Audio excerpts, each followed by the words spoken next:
अस्सलामुअलैकुम। मैं हूं अदील टीपू आईटेक नेट्स की जानिब से। आज हम गूगल क्लाउड प्लेटफॉर्म का नेक्स्ट मॉड्यूल स्टार्ट करेंगे जिसका नाम है नेटवर्किंग एंड कंटेंट डिलीवरी। ठीक है, तो जैसे कि नाम से जाहिर है कि ये नेटवर्किंग से मुताल्लिक होगा। तो आइए चलते हैं अपने पहले टॉपिक की जानिब। जी, पहला टॉपिक है इसमें Google cloud DNS. DNS basically domain name service का शॉर्ट है। ठीक है, तो यहाँ पर जो गूगल का इंफ्रास्ट्रक्चर है वो प्रोडक्शन क्वालिटी और हाई वॉल्यूम जो डीएनएस सर्विंग है उसके लिए काफ़ी अच्छे तरीके से सर्विसेज फराहम करता है। इसके फीचर्स को देखते हैं।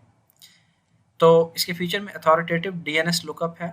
ठीक है, क्लाउड डीएनएस है जो कि ट्रांसलेट करता है आपके आईपी एड्रेसेस को इनटू नेम्स, और बेसिकली आपके नाम को जो है वो ट्रांसलेट कर रहा होता है इनटू आईपीज, वाइस वर्सा। तो दोनों तरफ के लुकअप, जिनको हम फॉरवर्ड और रिवर्स लुकअप कहते हैं, दोनों परफॉर्म हो रहे होते हैं। ठीक है, इसके अलावा ये आपके डीएनएस रिकॉर्ड्स को जो है गूगल क्लाउड कंसोल के ज़रिए भी हम मैनेज कर सकते हैं। इसके अलावा हमारे पास जो मैनेज जोन है आपके प्रोजेक्ट के लिए, उनमें आप कोई भी एडिटिंग, एडिंग या डिलीशन करना चाहें डीएनएस रिकॉर्ड की तो वो भी पॉसिबल है। इसके अलावा जो आप इसकी परमिशंस हैं प्रोजेक्ट लेवल पर, उनको भी कंट्रोल कर सकते हैं और मॉनिटर कर सकते हैं अपने चेंजेस को, जैसे जैसे डोमेन नेम सर्वर जो है वो चेंज होते हैं। फिर हमें ये डीएनएस फॉरवर्डिंग की हाइब्रिड आर्किटेक्चर के लिए फॉरवर्डिंग भी फराहम करता है। इसके अलावा हम इसके अंदर प्राइवेट डीएनएस जोन्स बना सकते हैं ताकि हम आसानी से जो क्लाउड नेटवर्क है उसमें से प्रोविजनिंग की जो प्रोविजन करने की और चीज़ों को एडिशनल सॉफ्टवेयर रिसोर्सेज चाहिए होते हैं उनकी जो है हम ज़रूरत को ख़त्म कर सकें। ठीक है, इसी तरह से डीएनएस के लॉग रिकॉर्ड्स हैं जो क्वेरीज रिसीव होती हैं वर्चुअल मशीन्स के लिए, और उनकी इनबाउंड फॉरवर्डिंग फ्लोज को भी वो देख सकते हैं। देन हमारे पास डीएनएस लॉग्स हैं जो क्लाउड लॉगिंग करते हैं। ठीक है, और उनको एक्सपोर्ट करके किसी भी जगह पर ले जाया जा सकता है जहाँ पे क्लाउड लॉगिंग की एक्सपोर्ट जो है वो सपोर्ट करती हो। जो इसकी प्राइसिंग है ये नॉर्मली पर जोन पर मंथ है। ठीक है, हम इसके अलावा क्वेरीज के लिए अगर जो हमारे जोन्स हैं उनके लिए भी हम जो है उसकी प्राइसिंग जो है यूज़ कर सकते हैं। प्राइसिंग अप्लाई करती है जी तमाम जोन टाइप्स पे, चाहे वो पब्लिक हो, प्राइवेट हो या फॉरवर्डिंग हो। ठीक है, नेक्स्ट है जी हमारे पास which is called load balancing, cloud load balancing. यानी कि हम अगर हमारे पास ज़्यादा ट्रैफिक आ रही है तो हम अपने लोड को डिवाइड कर दें ताकि एक सिंगल सर्वर पर उसका लोड ना आए। ठीक है, एक सिंगल आईपी के ज़रिए हम उसको मैनेज कर सकते हैं। तो इसके फीचर्स को देखते हैं। इसको हम सेट कर सकते हैं एक्सटर्नली भी और इंटरनली भी अपने वीपीसी के साथ। ठीक है, तो ये दोनों चीज़ें हमारे पास अवेलेबल हैं। इसके अलावा हम सिक्योर एचटीटीपी लोड बैलेंसिंग भी कर सकते हैं जिससे दोनों तरह की ट्रैफिक आपकी जो है वो हैंडल हो सकती है, और डिफरेंट रीजन्स में भी आप उसको जो है वो लोड बैलेंस करवा सकते हैं। क्लाउड सीडीएन जो है वो सिक्योर एचटीटीपी के लिए लोड बैलेंसिंग फराहम करता है ताकि उससे आपकी जो एप्लीकेशन की डिलीवरी है वो एक सिंगल चेक बॉक्स के साथ, यानी कि एक सिंपल क्लिक के साथ आप उसको मैनेज कर सकते हैं। फिर आपके पास ऑटो स्केलिंग की पॉलिसी है, और ऑटो स्केलर बेसिकली क्या करता है वो आपके आने वाले लोड को जो है ऑटोमेटिकली स्केल अप कर सकता है विद इन सेकेंड्स। ठीक है, और कोई प्री वार्मिंग रिक्वायर्ड नहीं होती। ज़ीरो से फुल थ्रॉटल, यानी कि मतलब एज पर द लोड जितना भी उस पर आ जाए आप उसको मैनेज कर सकते हैं। इसके अलावा जो हमें ये फैसिलिटी देता है that is to manage SSL certificate, यानी कि हम अपने एसएसएल सर्टिफिकेट्स और उनकी डिक्रिप्शन को भी मैनेज करवा सकते हैं। जी, अब इसके बाद बात करते हैं types of cloud load balancers. ठीक है, सबसे पहला है जी एक्सटर्नल लोड बैलेंसर। ये एक्सटर्नल HTTPS और HTTP दोनों के लिए है, दोनों को सपोर्ट करता है। ट्रैफिक को डिस्ट्रीब्यूट करता है किन के ऊपर, instance group, zonal network endpoints, serverless NEGs, internet NEGs और buckets in the cloud storage. इसके अलावा इसका जो स्कोप होता है वो ग्लोबल होता है। इसके जो डेस्टिनेशन पोर्ट हैं वो जैसे कि आपको बताया था 80, 883 और 443 और 8080 शामिल है। और जो बैक एंड की सर्विसेज हैं वहाँ पर आप ऑप्शनली क्लाउड CDN को भी इनेबल कर सकते हैं और क्लाउड आर्मर की भी फैसिलिटी को इस्तेमाल कर सकते हैं। नेक्स्ट है जी हमारे पास एक्सटर्नल नेटवर्क TCP UDP। ठीक है, इस ये लोड बैलेंसर जो है वो TCP UDP ट्रैफिक को वर्चुअल मशीन्स के ऊपर सेम रीजन में डिस्ट्रीब्यूट करता है।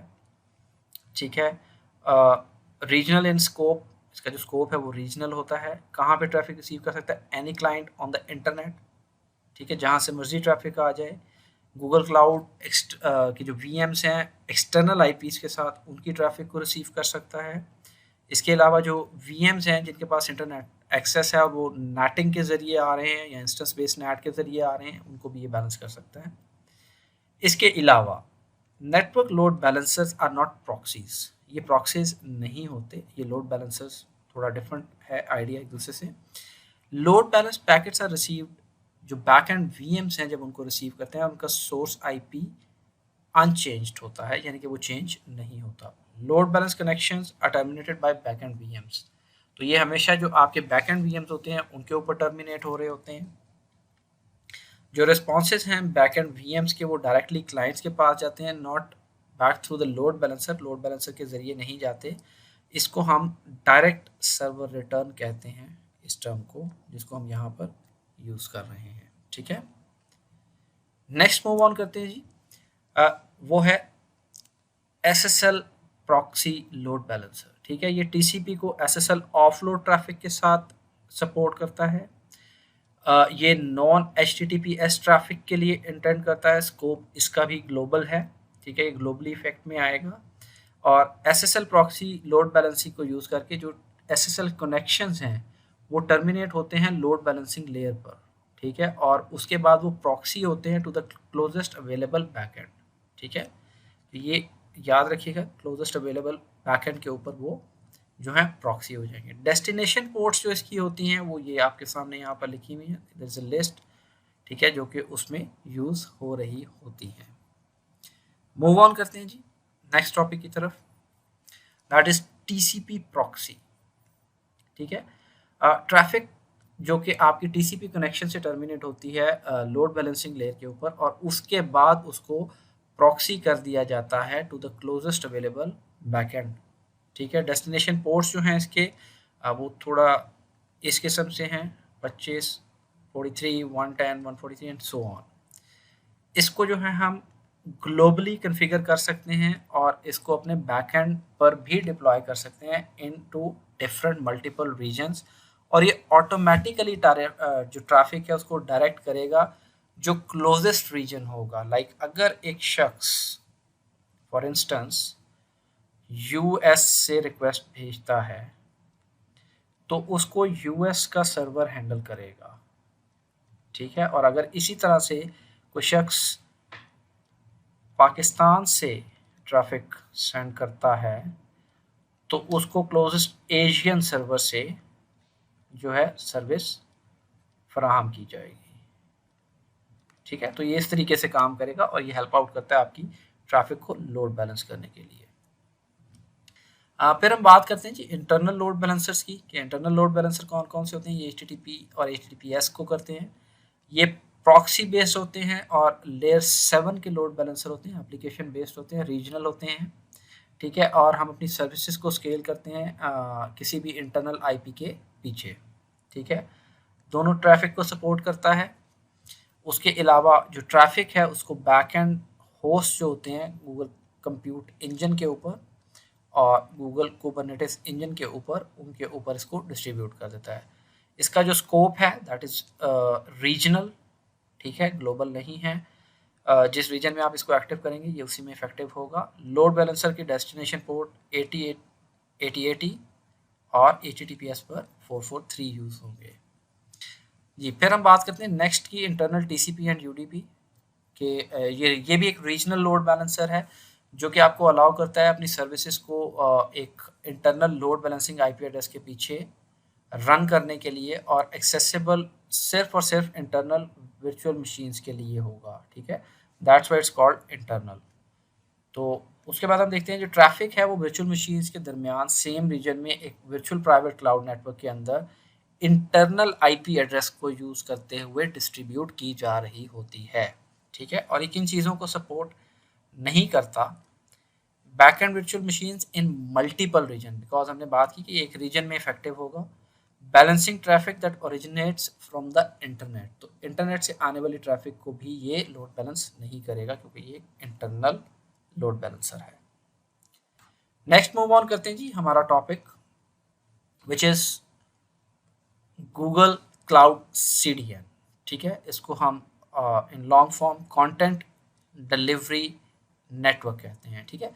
ये बेसिकली आपके वेब कंटेंट को एक्सेलरेट करता है, ठीक है, बाय यूजिंग आपके जो ग्लोबल एज नेटवर्क हैं, ठीक है, ताकि वो यूज़र के करीब तरीन आ जाए, ठीक है। जो आपका कंटेंट है वो यूज़र के करीब से करीब तरीन आ जाए। यानी कि अगर एक यूज़र, जैसे अभी पीछे बात की, यूएस से रिक्वेस्ट जनरेट होती है तो वो यूएस सर्वर से ही डील होगी, ना कि एशियन सर्वर से। अगर वो एशियन एरिया से आ रही है रिक्वेस्ट तो वो एशियन सर्वर से जो है वो उसको डिलीवर करेगा, ना कि यूएस सर्वर से। इससे हमें फ़ायदा क्या होता है जी? इससे हमारी जो लेटेंसी है वो बेहतर होती है, हमारी कॉस्ट कम होती है और load of back and services पे वो बेहतर हो जाता है।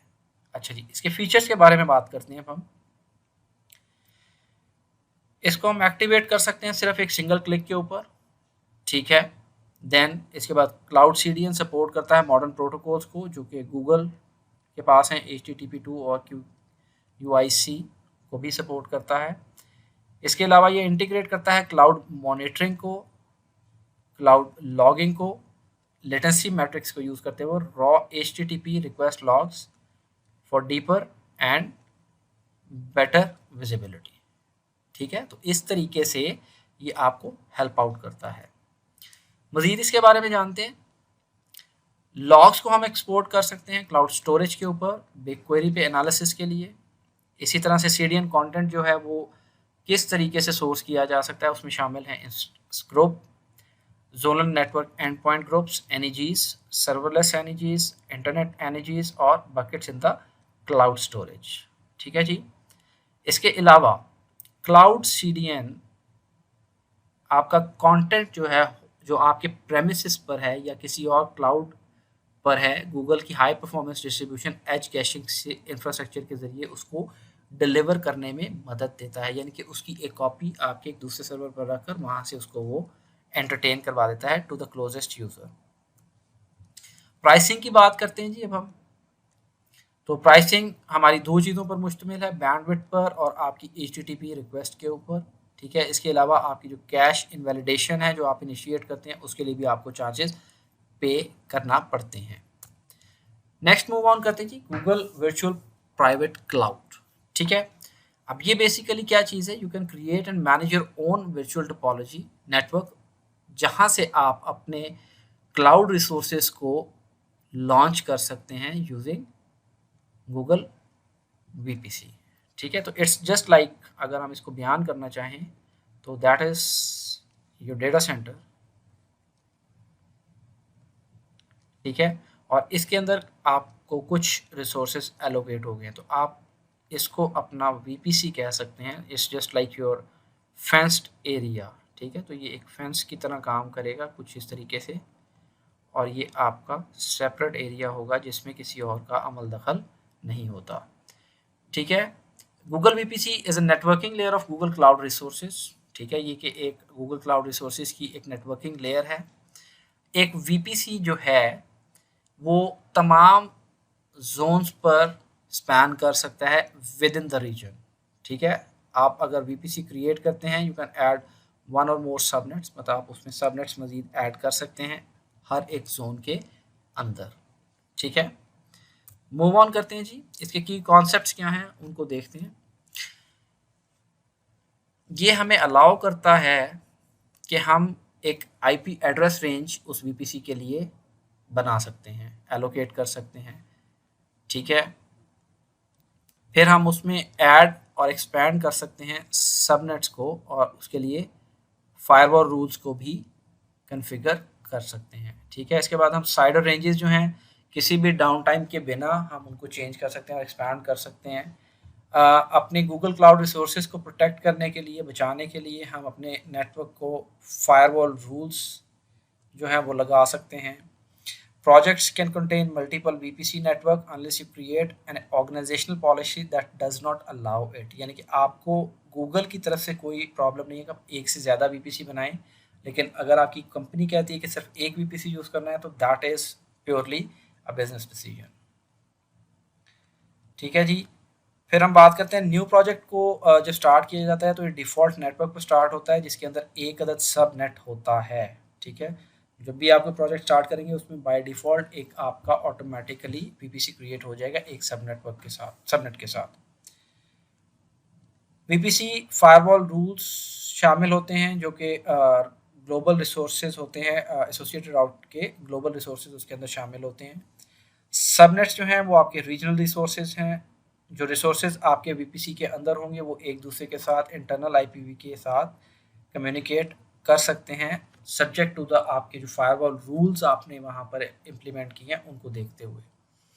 आपकी जो इंस्टेंसेस हैं IPv4 एड्रेसेस वो आपके गूगल APIs और सर्विसेज के साथ कम्युनिकेट कर सकती हैं बिल्कुल।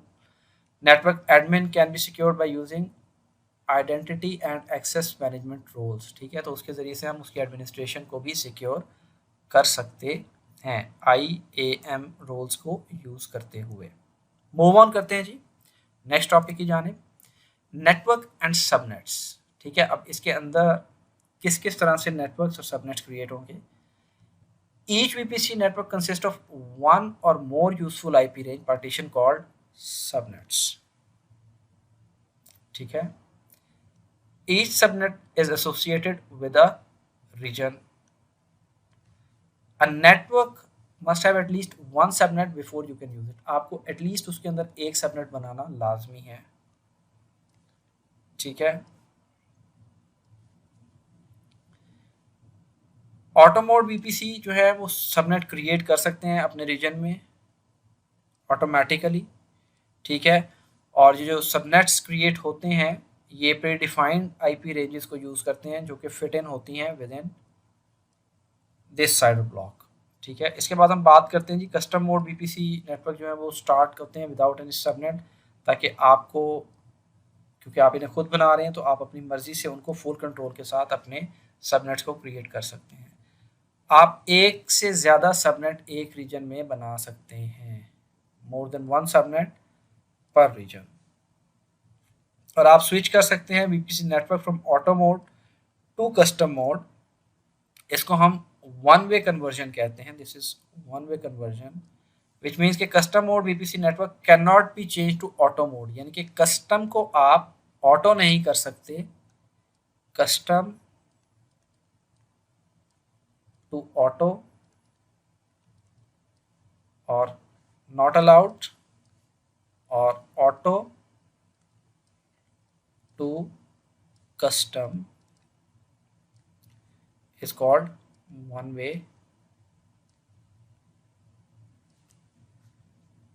conversion।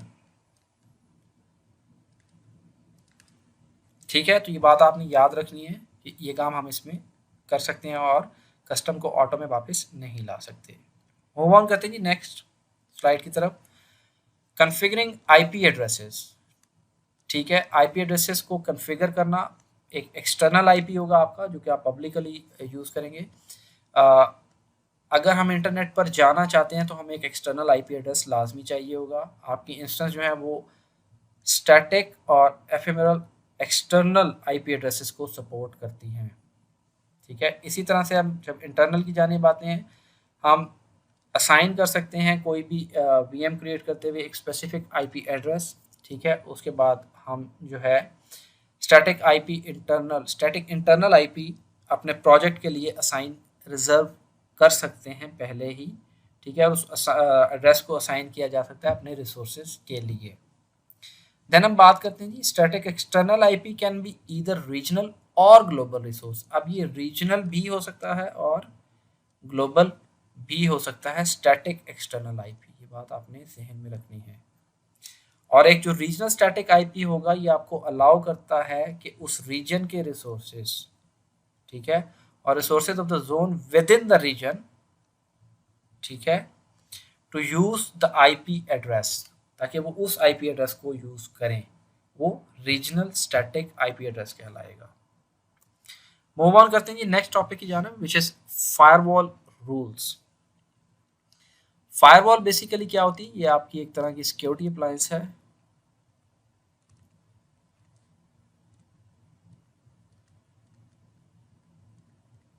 ठीक है, और ये आपको किसी भी किस्म के अटैक्स, साइबर अटैक से प्रिवेंट करने में, बचने में मदद देती है। ठीक है, अटैक्स को रोकती है। अब फायरवॉल रूल जो है वो नेटवर्क लेवल पर डिफाइन किए जाते हैं, यानी कि नेटवर्क की बुनियाद पर हम उनको डिफाइन करेंगे। They can only apply to the network with the they are created, जहाँ पर उनको क्रिएट किया गया उसी नेटवर्क पर अप्लाई होंगे। But the name defined for each of them must be unique to the project, लेकिन उनके लिए आपको एक स्पेसिफिक नाम रखना होगा ताकि उसमें किसी किस्म की बाद में आपको प्रॉब्लम ना हो। फायरवॉल रूल के कंपोनेंट क्या होते हैं? डायरेक्शन ऑफ द कनेक्शन, कि वो इग्रेस हैं, यानी कि नेटवर्क से बाहर जा रहे हैं उस ट्रैफिक के लिए है, या वो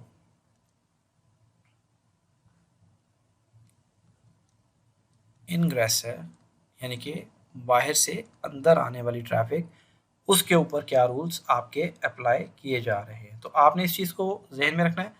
ये रूल्स अप्लाई करते हैं इनकमिंग के लिए, और इग्रेस रूल अप्लाई करते हैं आपकी आउटगोइंग ट्रैफिक के लिए। ठीक है, तो दैट इज़ वेरी सिंपल। फिर इसमें देख और चीज़ है जी, न्यूमेरिकल प्रायोरिटी होती है, जो कि ये अप्लाई करती है कि रूल कहाँ पर अप्लाई होगा। हाईएस्ट प्रायोरिटी को, ठीक है, rule whose other components match traffic is applied.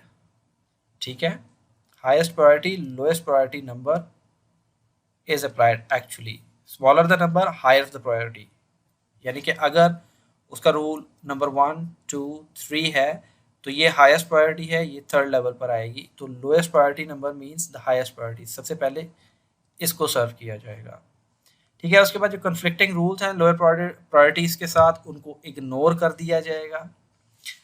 Match होने पर उस पर एक्शन अलाउ या डिनाई, जो भी आपने रूल सेट किया है, और उसकी बुनियाद पर उस कनेक्शन को रोका या अलाउ किया जा सकता है। ठीक है, उसका एनफोर्समेंट स्टेटस फायरवॉल रूल के जरिए सेट कर सकते हैं। टारगेट, जिसको जो इंस्टेंस के लिए डिफाइन करता है कि कौन से रूल्स अप्लाई होंगे, उस खास इंस्टेंस पे वो रूल्स अप्लाई कर दिए जाएंगे, किस टारगेट के लिए है, किस मशीन के लिए। A source for ingress rule, ठीक है, और a destination for egress rules. अब इसको जहन में रखना है, सोर्स इनग्रेस यानी कि बाहर से आने वाली ट्रैफिक, यानी कि जहाँ से ट्रैफिक निकली और जब वो वापस आती है क्या वो उसी के लिए है, और इसी तरह अगर अंदर से ट्रैफिक बाहर जाती है तो वो डेस्टिनेशन के लिए इग्रेस रूल्स को फॉलो करेगी। जो प्रोटोकॉल्स हैं आप इसमें इम्प्लीमेंट कर सकते हैं, दे आर टीसीपी, यूडीपी और आईसीएमपी, और डेस्टिनेशन पोर्ट के साथ मिलाकर आप इसको यूज़ कर सकते हैं। मूव ऑन करते हैं जी नेक्स्ट स्लाइड की जानिब, राउट्स। अब राउट्स बेसिकली क्या हैं? राउट्स को हम अगर लिटरली लें तो इसका मतलब है रास्ता। ठीक है, यानी कि वो कौन सा रास्ता अपनाएगा और किस रास्ते को अपनाते हुए अपनी ट्रैफिक को वहाँ से उस नेटवर्क से बाहर निकालेगा या वहाँ से अंदर लेकर आएगा। ठीक है, सिस्टम जनरेटेड डिफ़ॉल्ट राउट एक क्रिएट होता है, जैसे ही आप वीपीसी बनाते हैं तो उसके अंदर एक सिस्टम जनरेट करके एक डिफ़ॉल्ट राउट भी पुट कर देता है डिफ़ॉल्ट सबनेट के साथ, और आप उसको यूज़ कर सकते हैं वीपीसी नेटवर्क के लिए और पार्ट टू द इंटरनेट, और स्टैंडर्ड पाथ बनाता है वो प्राइवेट गूगल एक्सेस के लिए भी। ठीक है, देन उसके बाद हम बात करते हैं subnet routes. Define part of the resources like VMs और internal load balancer in a VPC network, यानी कि उसके अंदर जो चीज़ें लगी हुई हैं। फिर हमारे पास है जी स्टैटिक राउट, ये डिफाइन किए जाते हैं आपके स्पेसिफिक पैरामीटर्स के ऊपर, और सपोर्ट स्टैटिक राउट नेक्स्ट हॉप्स के लिए सपोर्ट करता है। डायनामिक राउट्स वो होते हैं जो कि क्लाउड राउटर्स मैनेज कर रहे होते हैं इनसाइड अ वीपीसी नेटवर्क। उनके जो डेस्टिनेशन होते हैं, उनके IP address range VPC network के बाहर होती है, और वो एक बीजीपीपीएस से मिलती है। ठीक है, ये यूटिलाइज कब किए जाते हैं? Dedicated interconnect, partner interconnect, HA VPN tunnels, classic VPN tunnel that uses dynamic routing. इनकी जो यूटिलाइजेशन है वो इन 4 जगहों पर की जा सकती है। आगे देखते हैं जी इसमें communications and access for app engine. ठीक है जी। वीपीसी फायरवॉल रूल जो हैं वो अप्लाई करते हैं रनिंग इन द, जो रिसोर्सेज आपके रन कर रहे होते हैं वीपीसी नेटवर्क के अंदर। ठीक है। For app engine instance firewall rule work as follows. अब इसमें 2-3 तरीके हैं जो आपके ऐप इंजन इंस्टेंस होते हैं उसके ऊपर फायरवॉल रूल किस तरह से लगेंगे। ऐप इंजन स्टैंडर्ड एनवायरनमेंट, पहला कि only app engine firewall rule applies to the ingress traffic. ठीक है, अंदर आने वाली ट्रैफिक के लिए अप्लाई होगा। ऐप इंजन का जो स्टैंडर्ड एनवायरनमेंट है इंस्टेंस के लिए वो आपके वीपीसी के अंदर रन नहीं करता, विच मीन्स कि firewall rules do not apply to them. ठीक है, ऐप इंजन का स्टैंडर्ड एनवायरनमेंट इंस्टेंस का आपके वीपीसी के अंदर रन नहीं कर रहा होता, इसलिए उसके ऊपर वीपीसी के फायरवॉल रूल नहीं अप्लाई होंगे। ठीक है। देन है जी app engine flexible environment, both app engine and VPC firewall rule apply to ingress traffic. ठीक है, इनबाउंड ट्रैफिक तब परमिट की जाएगी अगर वो दोनों टाइप के फायरवॉल रूल्स को के जरिए अलाउ की गई होगी। आउटबाउंड ट्रैफिक के लिए वीपीसी फायरवॉल शेल अप्लाई, वो लाजमी अप्लाई होंगे। अगर इंटरनल के लिए दोनों पर अलाउ किया गया है, लेकिन आउटबाउंड ट्रैफिक के लिए जो फायरवॉल रूल हैं वीपीसी के वो लाजमी अप्लाई होंगे। ठीक है, तो that is flexible environment. Move on करते हैं जी, connecting VPC networks.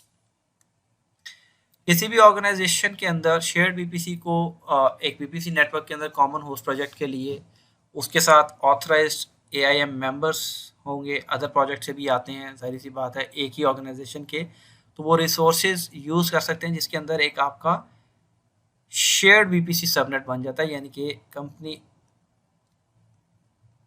A and B, यानी कि एक बड़ी कंपनी के दो सब्सिडरीज हैं और वो दोनों एक मखसूस जगह पर आकर काम करते हैं, तो यहाँ पर आप एक शेयर्ड वीपीसी रिसोर्स बना सकते हैं। ठीक है, सबनेट बना दें एक सेपरेट जिसमें दोनों लोग आकर काम कर सकें।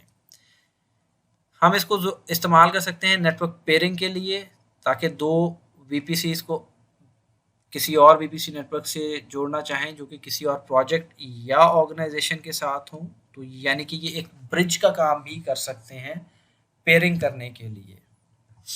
ठीक है, वीपीसी नेटवर्क्स तभी सिक्योरली कनेक्ट करते हैं हाइब्रिड एनवायरनमेंट के, क्योंकि वो क्लाउड वीपीएन या क्लाउड इंटरकनेक्ट की सर्विस को यूज़ करते हैं।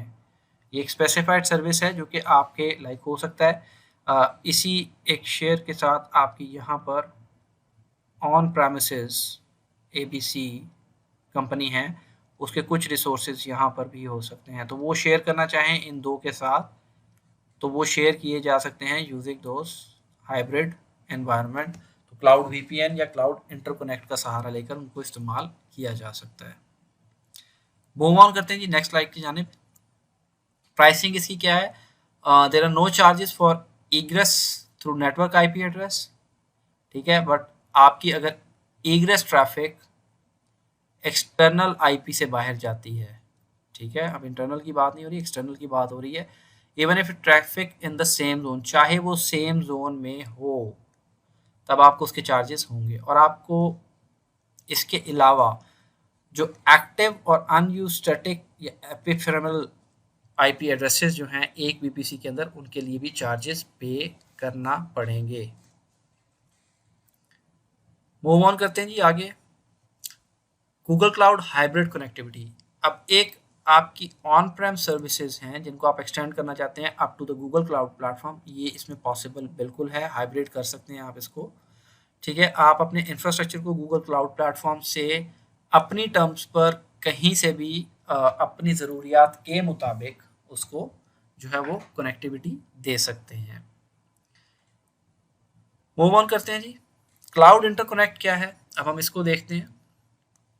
तो cloud interconnect is a service जो कि आपको low latency high available connection फराहम करती है, ताकि आप अपने डेटा को जो कि आपके प्रेमिसेस पर है और गूगल क्लाउड के वीपीसीज पर है रिलायबली ट्रांसफ़र कर सके। क्लाउड इंटरकनेक्ट कनेक्शंस प्रोवाइड करते हैं आपको इंटरनल आईपी कम्युनिकेशन, ठीक है, जो कि आपके internal IP address directly accessible होते हैं दोनों नेटवर्क से। ठीक है, इसका मतलब है कि आपके क्लाउड और आपके ऑन प्रेम उनसे ये दोनों के दोनों डायरेक्टली एक्सेसिबल होंगे। क्लाउड इंटरकनेक्ट दो ऑप्शंस हमें फ्राहम करता है ऑन प्रेमिसेस नेटवर्क को जोड़ने के लिए। First one is dedicated. ठीक है, ये एक डायरेक्ट फिजिकल कनेक्शन होता है टू द गूगल्स नेटवर्क, यानी कि आपका premises like company A it's directly connected to GPC network. Second है जी हमारे पास partner interconnect provides connectivity through a supported service provider. इसके अंदर क्या होगा, company A goes through some IP, हम बात कर लेते हैं यहाँ पे फॉर इंस्टेंस पीएसी एक सर्विस प्रोवाइडर है और उसके बाद ये गूगल क्लाउड प्लेटफॉर्म को एक्सेस कर सकता है यूजिंग दिस पार्टनर सर्विस। ठीक है, इसके अलावा आप जो क्लाउड इंटरकनेक्ट को यूज़ कर सकते हैं कम्बिनेशन में प्राइवेट गूगल एक्सेस के साथ। ठीक है, और अपने ऑन प्रेमिस रिसोर्सेज, ताकि आप उनको जो एक्सेस करना चाहें तो आप अपना जो है इंटरनल आईपी यूज़ कर सकें rather than using your external IP, जो कि आप गूगल एपीआईज या सर्विसेज को रीच करने के लिए इस्तेमाल कर रहे हैं। ठीक है, तो इस तरीके से आप उसको जो है वो यूज़ कर सकते हैं। ये मूव ऑन करते हैं नेक्स्ट टॉपिक की जानिब, दैट इज डायरेक्ट पेयरिंग। अब डायरेक्ट पेयरिंग बेसिकली क्या है, direct peering connects your on premise network to Google services including Google Cloud products that can be exposed via one or more public IP addresses। अब ये basically आपके एक या एक से ज़ायद पब्लिक एड्रेसेस आईपी एड्रेसेस को यूज़ करके जो है वो उसको कनेक्ट करवाती है। जो ट्रैफिक है गूगल नेटवर्क की ऑन प्रेमिस नेटवर्क के लिए वो भी सेम कनेक्शन लेती है, और इसके अलावा जो आपकी ट्रैफिक वीपीसी नेटवर्क्स आपके प्रोजेक्ट्स के लिए आ रही है वो भी उसी कनेक्शन को यूज़ करेगी। डायरेक्ट पेयरिंग जो है वो एग्जिस्ट करती है आउटसाइड गूगल क्लाउड प्लेटफॉर्म। सो अगर आप उसको यूज़ करना चाहते हैं, चूँकि ये जीसीपी के बाहर है और गूगल वर्कस्पेस एप्लीकेशन आप यूज़ करें, तो रिकमेंडेड मेथड है कि आप गूगल क्लाउड प्लेटफॉर्म को डेडिकेटेड इंटरकनेक्ट या पार्टनर इंटरकनेक्ट के ज़रिए ही इस्तेमाल करें, ताकि आप ज़्यादा सिक्योरली उसको एक्सेस कर सकें। ठीक है, तो डायरेक्ट पेयरिंग में तो एक जो ड्रॉबैक आपको है वो नज़र आ गया होगा कि उसमें हमारे लिए डेटा एक्सपोज होने के चांसेस ज़्यादा हैं, जो हम प्रोडक्ट्स यूज़ कर रहे हैं वो एक्सपोज हो सकती हैं। मूव ऑन करते हैं जी आगे, क्लाउड वीपीएन। ठीक है जी, तीसरी चीज़ है दैट इज़ क्लाउड वीपीएन। ये आपके जो क्लाउड वीपीएन है, ठीक है, ये आपके पीयर नेटवर्क को गूगल नेटवर्क को एक आईपीसेक वीपीएन के ज़रिए कनेक्ट करता है। आईपीसेक वीपीएन टनल्स डेटा को इनक्रिप्ट करती हैं इंडस्ट्री स्टैंडर्ड यूज़ करते हुए आईपीसेक प्रोटोकॉल्स के, जिससे जो आपकी ट्रैफिक है वो पब्लिक इंटरनेट से आसानी से गुजर सकती है। ठीक है, ज़्यादा सिक्योर तरीके से। और इसमें सिर्फ एक वीपीएन डिवाइस चाहिए होती है आपके प्रेमिस नेटवर्क पर। ठीक है, unlike Google cloud interconnect that comes with overhead cost too, उसमें जो आपको ज़्यादा एक्सपेंस पे करना पड़ता है इंटरकनेक्ट के लिए। ठीक है, और आप आसानी से अपना डायरेक्ट प्राइवेट कनेक्शन उसके ज़रिए बिल्ड कर सकते हैं with the Google cloud platform. Cloud VPN pricing की जो बेस्ड है ये लोकेशन और वीपीएन गेटवे और number of tunnels per hour के हिसाब से चार्ज होगी आपको, तो ये चीज़ आपने मद्देनज़र रखनी है।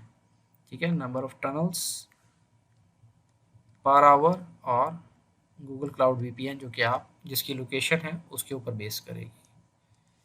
तो मूव ऑन करते हैं इससे आगे, जो नेक्स्ट टॉपिक है that is Google cloud router.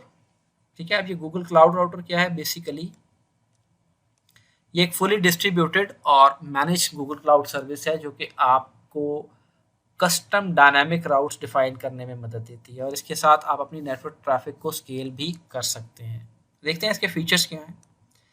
ये काम करती है लेगेसी नेटवर्क्स यानी कि जो क्लासिक नेटवर्क्स हैं और वर्चुअल वीपीसीज के साथ।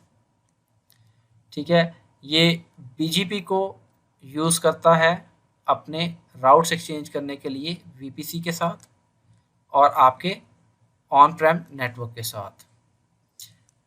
क्लाउड राउटर यूज़ करने के लिए जो रिकमेंडेड तरीके हैं वो क्या हैं? रिक्वायर्ड फॉर क्लाउड नेटिंग, ठीक है, अगर क्लाउड नेट यूज़ करना चाहते हैं उसके लिए ज़रूरी है। वो क्लाउड इंटरकनेक्ट और हाईली अवेलेबल वीपीएन के लिए। इसके अलावा आपके पास जो रिकमेंडेड कॉन्फ़िगरेशन ऑप्शन है क्लासिक वीपीएन के लिए, उस पर आप इसको यूज़ कर सकते हैं। ठीक है जी, जब आप अपने ऑन प्रेमिस नेटवर्क को गूगल क्लाउड पर ले जाते हैं तो क्लाउड राउटर को यूज़ किया जाता है डायनामिक राउट एक्सचेंज के लिए between your Google cloud networks and on Prem networks, ठीक है, ताकि वो दोनों अपने नेटवर्क्स को एक्सचेंज कर सकें। इसके अलावा क्लाउड राउटर जो आपको पेयरिंग फराहम करता है आपके on premise VPN gateway router पर या राउटर के साथ, और इसके अलावा जो राउटर एक्सचेंज करते हैं टोपोलॉजी इंफॉर्मेशन थ्रू बीजीपी, ताकि वो एक दूसरे को समझ सकें और उन राउट्स को और अपनी ट्रैफिक को मुस्तकिल बुनियादों पर आसानी से चला सकें। मूव ऑन करते हैं जी नेक्स्ट टॉपिक की जानिब, राउट एडवर्टाइजमेंट। ठीक है, जिसके नाम से जाहिर है इसमें आप एडवर्टाइज करते हैं। बीजीपी के ज़रिए बॉर्डर गेटवे प्रोटोकॉल को यूज़ करते हुए क्लाउड राउटर जो है वो अपने आईपी एड्रेसेस को एडवर्टाइज करता है, ठीक है, और जो ऑन प्रेमिस नेटवर्क है उसको रीच किया जा सके, ठीक है, ताकि क्लाइंट्स को उसको यूज़ करने में प्रॉब्लम ना आए। जो इसके अलावा वीपीसी नेटवर्क है वो आपको डेस्टिनेशन आईपी एड्रेस मैचिंग देता है, अपनी आईपी रेंज को एडवर्टाइज कर देता है, ठीक है। वंस आप गूगल क्लाउड पर पहुंच जाते हैं, आपके वीपीसी की नेटवर्क फायरवॉल रूल्स जो हैं और राउट डिटरमिन करते हैं कि आपका जो क्लाउड राउट के पैकेट्स हैं वो किस तरफ से आ रहे हैं, ठीक है जी। तो इसमें देखते हैं, फर्स्ट है जी डिफ़ॉल्ट राउट एडवर्टाइजमेंट। ये जैसे ही क्लाउड राउटर स्टार्ट होता है तो वो अपने सबनेट्स को एडवर्टाइज कर देता है in its region for regional dynamic routing और all subnets in a VPC for a global dynamic routing, ठीक है। तो रीजन में सबनेट्स को करेगा ताकि रीजनल की जो डायनामिक राउटिंग है वो पूरी हो सके, और इसी तरह तमाम सबनेट्स को इन वीपीसी नेटवर्क ताकि उसके लिए ग्लोबल राउटिंग हो सके। फिर कस्टम राउट एडवर्टाइजमेंट है, इसमें आप स्पेसिफाई करते हैं कि किन राउटर्स को एडवर्टाइज करना है जो कि आपके ऑन प्रेम नेटवर्क है उसके लिए, ठीक है। तो इसमें आप इसको ज़्यादा बेहतर और सिक्योर कर सकते हैं ताकि तमाम जो एड्रेसेस हैं वो बाहर आ जाएं। नहीं जी, होप करते हैं कि इंशाल्लाह आपको ये लेक्चर भी पसंद आएगा। मैं हूँ अदील टीपू हाईटेक नेट्स की जानिब से। अल्लाह हाफिज़, अपना ख्याल रखिएगा।